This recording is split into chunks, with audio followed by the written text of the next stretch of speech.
wing, I'm noticing things and lights on the horizon, and like city lights or any other ships that are out there. So seeing a light that is lifting up, you can see it. I know the difference between a light on the horizon coming up and a light coming out of the water. When you've been on the water more in your life than you haven't been, you know the difference.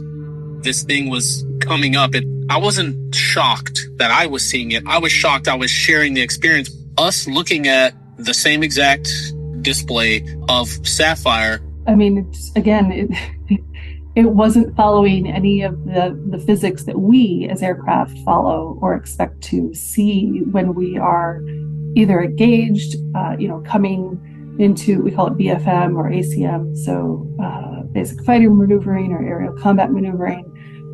We're used to expecting a certain turn radius. It wasn't following any of those, which is why it was like glitching our brains in terms of its maneuvering. After a possible 20-year absence, and I say possible because who knows how many times the Navy has actually encountered Tic Tac UFOs since the 2004 incident that we all know about. And by the way, that was the testimony of Alex and Dietrich, a second F-18 pilot who spotted these Tic Tac UFOs in 2004 and is less commonly quoted than Dave Raver. Well, it appears that these things are back. They have been spotted once again in the Pacific Ocean, once again by a highly advanced naval ship, this time a ship that is specifically designed for high-end reconnaissance, bleeding-edge detection systems, and whatever these things were, they erupted out of the water and took the entire crew by surprise. All of this and more coming at you on The Angry Astronaut right now. Good afternoon, alien enthusiasts, and welcome to another Angry Alien Bulletin. I was planning to put out a little bit more spaceflight stuff because I have quite a bit of content still left over from the Space Symposium, but this was kind of a pressing issue, breaking news, something that I've delayed for a few days and something that really needs to get out, and that is the latest appearance of so-called Tic Tac UFOs. Now, this is something that Arrow should have reported on long ago because this event happened back in 2023. And once again, it appears to be the same type of craft that appeared in the Pacific back in 2004. And again, an encounter involving the U.S. Navy, this time involving a far more sophisticated reconnaissance vessel that had far more sophisticated detection systems. And yet the imagery looks pretty much identical, as if our systems haven't advanced over the last 20 years, which obviously they have. So as is often the case, this latest footage is courtesy of Jeremy Corbell's show Weaponized that appears on YouTube and a variety of other sources.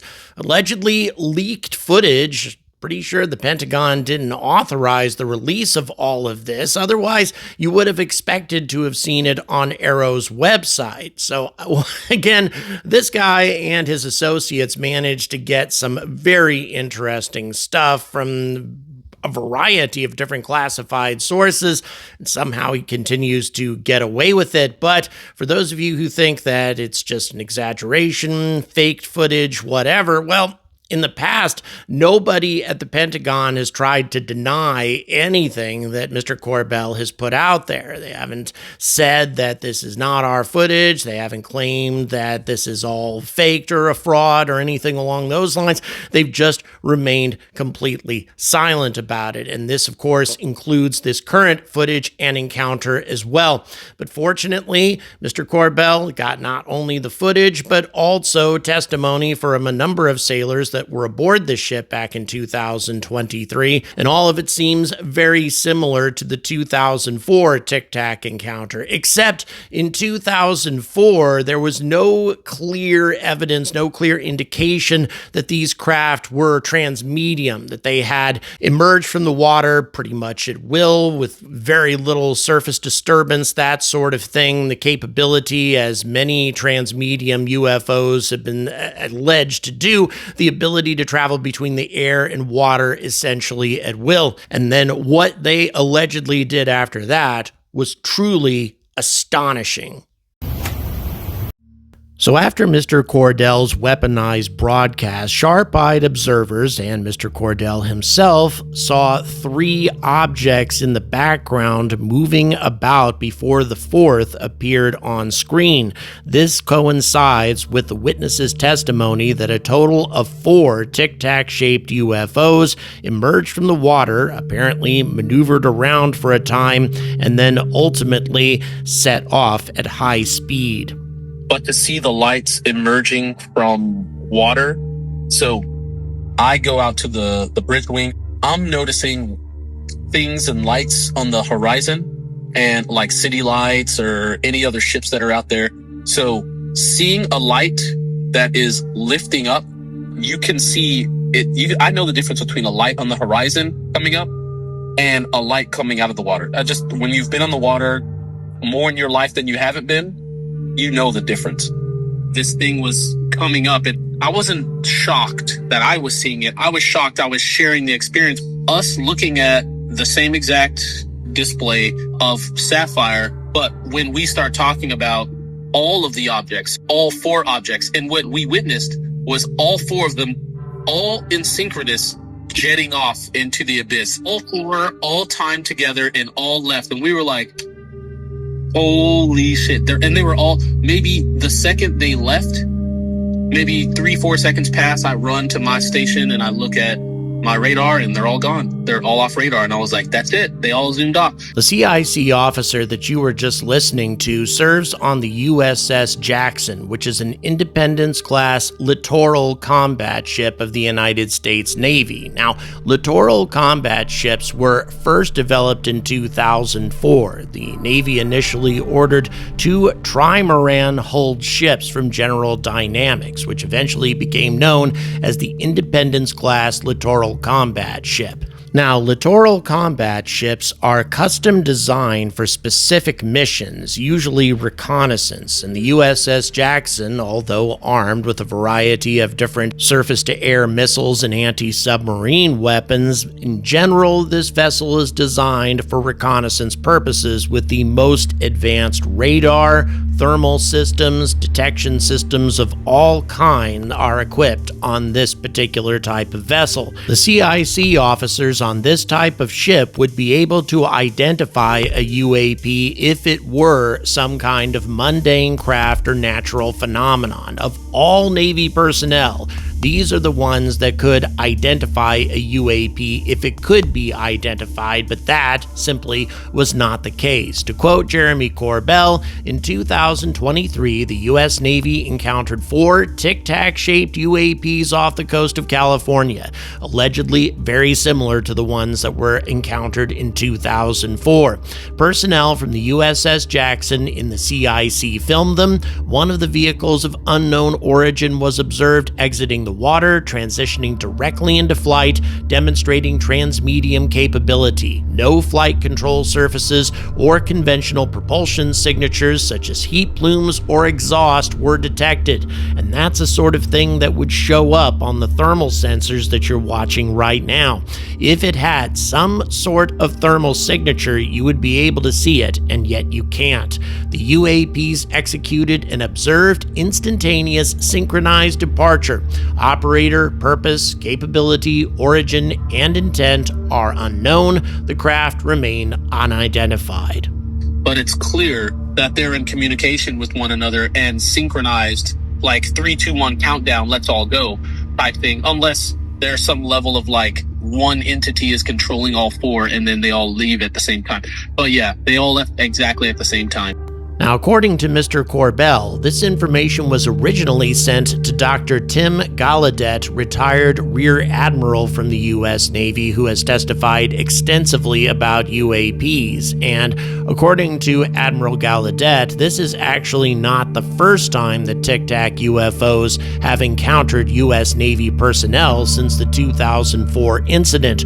Quote, confirmation that UAPs are interacting with humanity came for me in 2015 when I was serving as the commander of the Naval Meteorology and Oceanography Command. At the time, my personnel were participating in a pre-deployment naval exercise off the U.S. East Coast that included the USS Theodore Roosevelt Carrier Strike Group. This exercise was overseen by the United States Fleet Forces Command, led by a four-star admiral who also served as my superior officer. During this exercise, I received an email on the Navy's secure network from the Operations Officer of Fleet Forces Command. The email was addressed to all subordinate commanders, and the subject line read in all capital letters, urgent safety of flight issue. The text of the email was brief but alarming, with words to the effect, quote, if any of you know what these are, please tell me ASAP. We are having multiple near mid-air collisions, and if we do not resolve it soon, we will have to shut down the exercise. Attached to the email was what is now known as the Go Fast video, captured on the forward-looking infrared sensor on board one of the Navy's FA-18 aircraft participating in the exercise. The now declassified video showed an unidentified object exhibiting flight and structural characteristics unlike anything in our arsenal. The implication of the email was clear. The author was asking whether any of the recipients were aware of classified technology demonstrations that could explain these objects. Because DoD policy is to rigorously deconflict such demonstrations with live exercises, I was confident that this was not the case. And by the way, as I mentioned in a previous video, the footage that you're watching right now, according to Arrow, does not show an object demonstrating any sort of anomalous capabilities. It apparently is traveling in close proximity to the direction of the wind, perhaps deviating off of the wind by as much as 30 to 35 degrees and traveling no more than 150 kilometers per hour faster than the wind, and oftentimes traveling very close to the speed of the wind. Again, this is according to an Arrow analysis, but here's my question. If this object is so mundane and was so blatantly misidentified, then why did it create all of these problems, all of this disturbance? And why did they say these objects that were creating near collision situations with experienced pilots? To be honest, I don't buy it. And frankly, I don't buy much of what Arrow's been saying lately at all. So once again, the question remains, as always, why is Arrow not on the leading edge of these sorts of investigations? Or one would assume that maybe they are. Why don't they share any of this information with the public? Granted, if this footage is indeed genuine, and I think that it probably is, and if it's classified and something that Mr. Corbell should not be sharing at all, then one would assume that he would be under arrest by now. So there's nothing about this footage that is revealing any unique capabilities of United States detection systems, reconnaissance capabilities, that sort of thing. Nothing that apparently is going to put Mr. Corbell in prison. So why does Arrow not give us anything about these sorts of encounters? Because we have gotten some new footage out of Arrow over the last 12 months or so, but all of the footage is in regards to encounters that Arrow has explained. It's almost as if they're not going to tell us anything about these incidents